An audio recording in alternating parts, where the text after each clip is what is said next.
Ahoj, dnešní video jsem nazvala Jak se připravit na studium architektury, protože mi už pár lidí psalo, vzhledem tomu, že četli můj blog, jak se připravit na to studium, jak je těžký, na co si dávat třeba ještě teďkom na střední pozor, na jaký předměty se zaměřit, jestli chodit na nějaký speciální kurzy, jaký knížky si přečíst, nebo jak se naučit na přijímačky a podobně.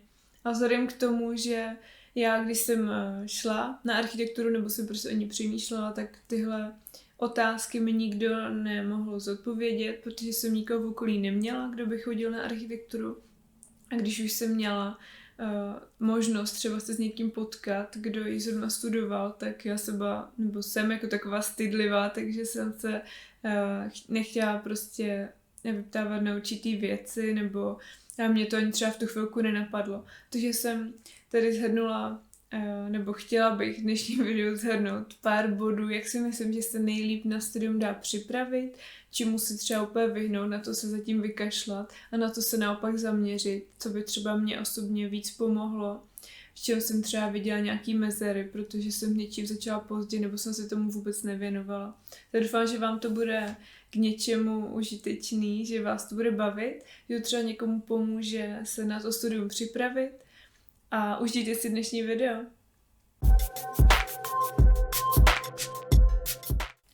Jako první a úplně nejdůležitější věc tady mám hlavně kreslit a skicovat. Kdekoliv, kdykoliv. Co nejdřív se zapište do nějaké zušky nebo do nějaký kurzy kreslení a skicování, protože to je věc, kterou budete už používat úplně do smrti, pokud budete architekt. A nejenom pokud budete architekt, pokud nějaký designér nebo prostě nějakým třeba grafickým designu si budete nakonec orientovat nebo tak vždycky to kreslení a skicování využijete. Nejenom kvůli tomu, že to využijete, ale hlavně, že to je strašný relax. A čím dřív začnete, tím líp. Klidně, pokud nemáte možnost třeba chodit na nějaký kurzy, tak si doma postavte nějaký zátiší, postavte si nějaký třeba misky, hrníčky a zkuste se to naučit co nejvíc prostě kreslit, abyste ty proporce tam měli správně, naučte se stínovat, zkuste si různé techniky té kresby a malby, protože to vás tak obohatí, vlastně bude vás třeba i víc bavit a ukáže vám to třeba i směr, jakým byste se mohli v budoucnu dát, protože ta skica je v dnešní době, ta ruční skica je v dnešní době strašně ojedinělá, málo kdo umí fakt skvěle kreslit, aby mohl ty svoje nápady prezentovat, opravdu třeba i před klientem, nebo potom ve škole na nějakých závěrečných jako portfoliích a tak, opravdu vlastní rukou by to mohlo prostě kreslit. Moc lidí to už neumí, protože každý se v dnešní době už učí ve 3Dčku, v programech renderovat a tak. Taky ne každý to tam umí dobře, ale prostě vlastně víc lidí se schyluje spíš k tomu renderování, než k tomu kreslení rukou. Přitom to, jak vy potom můžete přinést nějaký svůj nápad, tak je úplně nejrychlejší a nejspolehlivější cesta ji přinést na papír. Není nic skvělejšího, než když sedíte s nějakým klientem a dokážete mu tam prostě naskicovat ten váš nápad, který zrovna máte v hlavě a nemusíte čekat na další schůzku, až mu to prostě dokážete udělat v počítači. Já osobně jsem chodila asi až, myslím si, že od druháku na střední kreslit, nejsem si jistá, asi už od prváku a myslím si, že to je už pozdě. Není to samozřejmě úplně jako pozdě, ale čím dřív prostě, tak tím líp. Dost mi to chybělo, pořád se v té kresbě cítím taková nejistá, respektive já kreslení úplně miluju, ale skicování fakt nemám ráda, to mi vůbec nejde, nebo spíš se toho bojím, proto je to pro mě taková překážka. A v dnešní době prostě na internetu milion tutoriálů, jak kreslit, takže se nebojte klidně kopírovat, klidně si vemte nějaký obrázek prostě z nějaké knížky a snažte se to překreslit. Jde prostě jenom o to, naučit se používat tu tužku správně, najít si nějaký ten svůj styl toho kreslení a vylepšovat to, protože kresbu můžete pořád prostě nějak vylepšovat. To je věc, u které se prostě nedá zastavit ten proces. Vždycky budete lepší a lepší. Další bod je nekašlat ve škole na matiku a deskriptivu. Matika na vysoké je totiž úplně něco jiného než na střední. Já jsem na střední matiku úplně milovala. Já jsem měla fakt hodně dobrý známky, měla jsem většině prostě jedničky. Úplně jsem milovala to, když jsem třeba někde udělala malinkou chybu a to mi to nevyšlo a jsem to musela prostě zkoumat, protože mi to nevyšlo a přepočítávat a tak. No jenom, že na vysoké je to úplně něco jiného. To už jsou prostě jenom písmena, tam nemáte žádný čísla v té matice, mi přijde.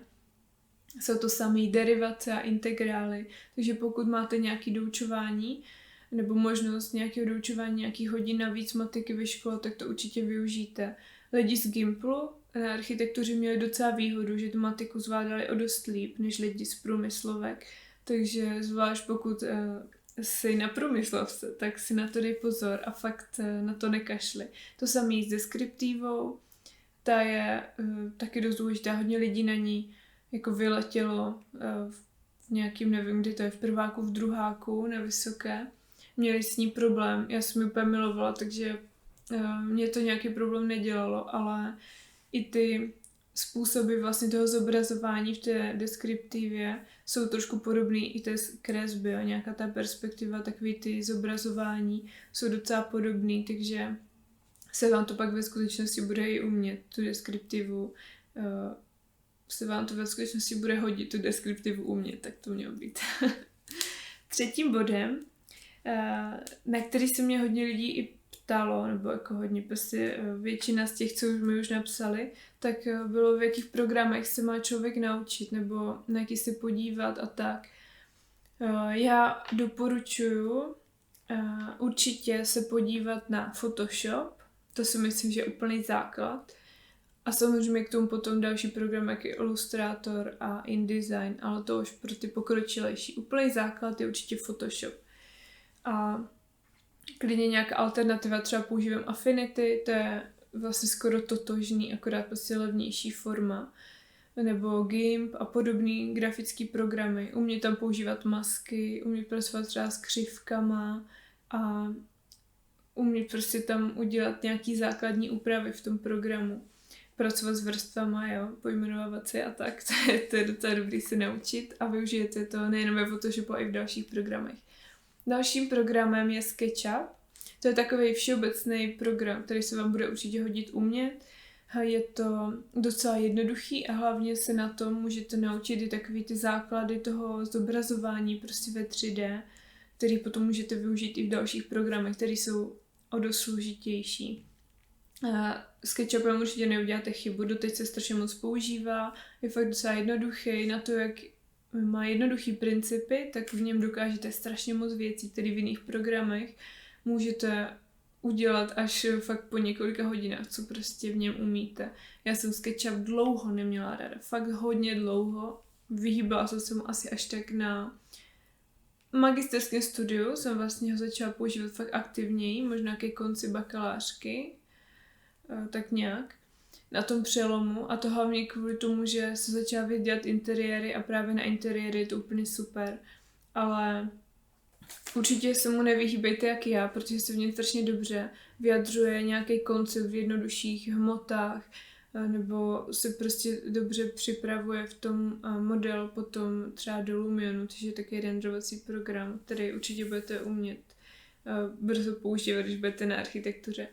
No, takže Photoshop, SketchUp, to jsou takový dva základní a potom, když už půjdete fakt do té architektury, do toho i projektového prostě zobrazování, tak se určitě vyhněte AutoCADu. Prosím vás, nepoužívejte už AutoCAD, je to, jak kdybyste počítali prostě vysokoškolskou matiku na klasické kalkulaci, která nemá ani sinus, kosinus. Asi tak bych to přirovnala. A radši se orientujte na Revit nebo Archicad, to je prostě podle mě budoucnost. Je jedno, které z těchto programů. Oni jsou docela odlišný, nebo trochu odlišný, ale to hlavní v sobě mají stejný a to, že to je prostě budoucnost v tom zobrazování, v architektuře, tady v tom prostě v té práci a přípravě projektu, na to, abyste udělali prostě výkresy a tak.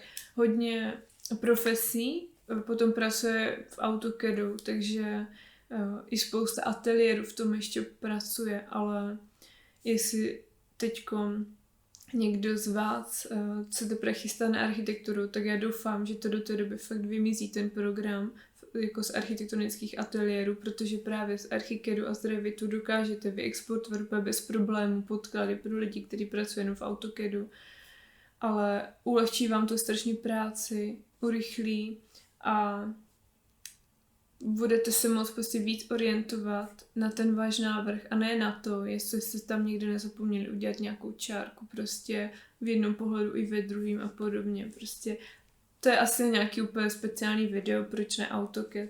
Nebudu se tady tím vybíjet energii a zdržovat vás. Čtvrtý bod, tady mám knížky, na to se mě dost lidí taky ptá, jaký knížky si přečíst. Nevím, já jsem před studiem architektury žádné knížky nečetla o architektuře, bohužel. Během studia jsem jich přečetla pár, ale nemám žádnou, kterou bych vám asi úplně doporučila, protože já si myslím, že je prostě skvělý si užívat toho času, kdy v té architektuře ještě nejste úplně na 100%. A užívat si toho, že si v klidu můžete přečíst úplně cokoliv a můžete mít volný čas na sportování a na kamarády a na nějaké vaše aktivity, které máte prostě rádi. Jak budete na vysoké, tak už budete mít všude jenom architekturu prostě. Všude kolem vás kamarády budete mít prostě z oboru, pracovat budete v oboru, furt budete dělat věci do školy a knížky o architektuře budou taky všude kolem vás, takže si užijte to, že zatím se nemusíte nic takového číst. Ono ve škole nás ani nějak extra nevedli k tomu čtení, až potom na magisterským tam bylo potřeba číst nějaký knížky, ale knížky, které číst během studia, to už je asi potom zase na jiný nějaký video, to vám ráda dám třeba nějaký seznam, i když sama jsem jich prostě zase tolik nepřečetla, tak jich několik na seznamu mám. Pokud byste ale fakt se nedali tímhle odbít, tak určitě neuděláte chybu, když se prostě budete inspirovat v nějakých životopisech nějakých architektů nebo číst prostě nějaký rozhovory s architektama a připravovat se prostě tady tak. Další takový můj tip, strašně důležitý, úplně na stejné úrovni, jak je skicování, je osobní rozvoj.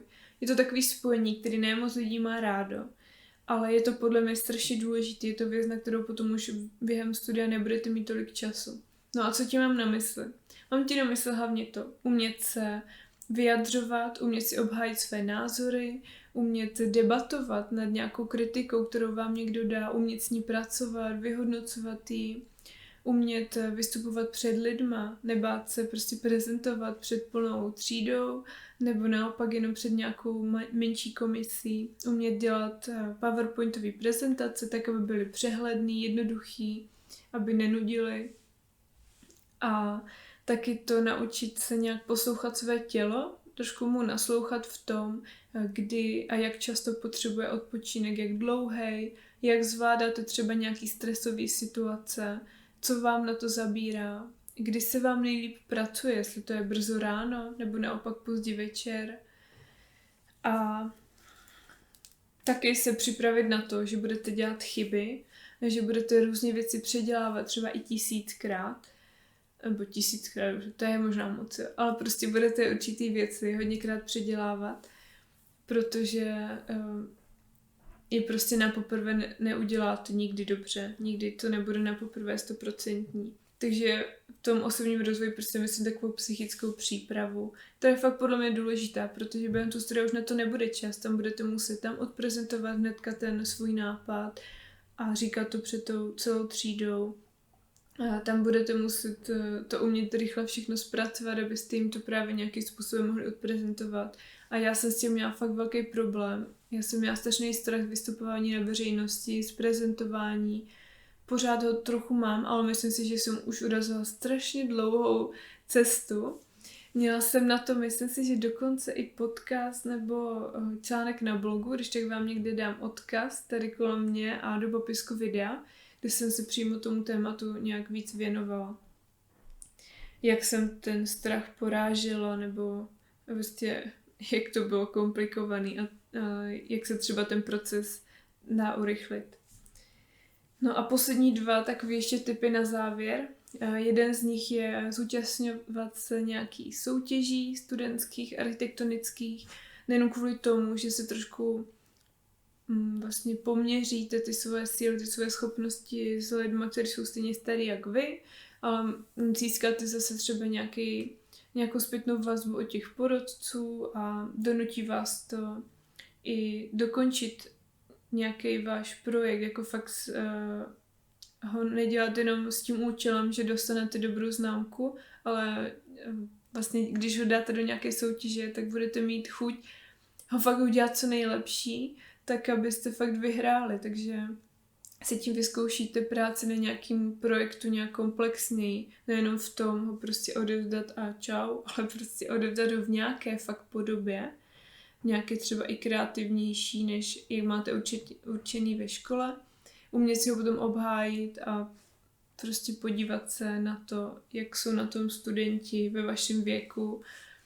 a vědět, jak na tom prostě jste. No a poslední je sledovat další architekty, inspirovat se prostě všude kolem, ale netlačit na pilu, prostě všechno tak nějak přirozeně. No a ještě, abych to na závěr nějak shrnula, tak úplně nejdůležitější je určitě kreslit a skicovat, kde bude možný, prostě úplně kdykoliv se noste nějaký notýsek. Další určitě nekašlat na matiku a na deskriptivu, chtěla jsem říct perspektivu, na deskriptivu. Třetí, naučit se ve Photoshopu, podívat se na SketchUp, zkusit si v něm pracovat a pokud jste už na průmyslovkách, tak určitě se zaměřit na Archicad nebo na Revit. Čtvrtý byly knížky, tak tam si dejte pohov. Pátý osobní rozvoj, takže prezentování, práce s kritikou, práce se sebou samým, pozorovat se prostě, jak zvládáte určitý situace a podobně. No a poslední dvě, takový malinký, ale to už je takový navíc, zúčastňovat se nějakých soutěží a inspirovat se všude kolem. Doufám, že vám to k něčemu bylo, že vás to třeba nakoplo k něčemu, nebo vám to objasnilo nějaké vaše otázky, představy a něco podobného, co prostě se vám může hodnit v hlavě, pokud přemýšlíte o architektuře. Pokud máte nějaké otázky, já vám moc ráda na ně zodpovím a budu ráda, když mě podpoříte nějakým lajkem, komentářem, zpětnou vazbou, případně pokud vás zajímají nějaké další informace o studiu architektury nebo o jeho osobním rozvoji, tak se určitě podívejte na můj blog. A já se na vás budu těšit zase příště. Tak ahoj!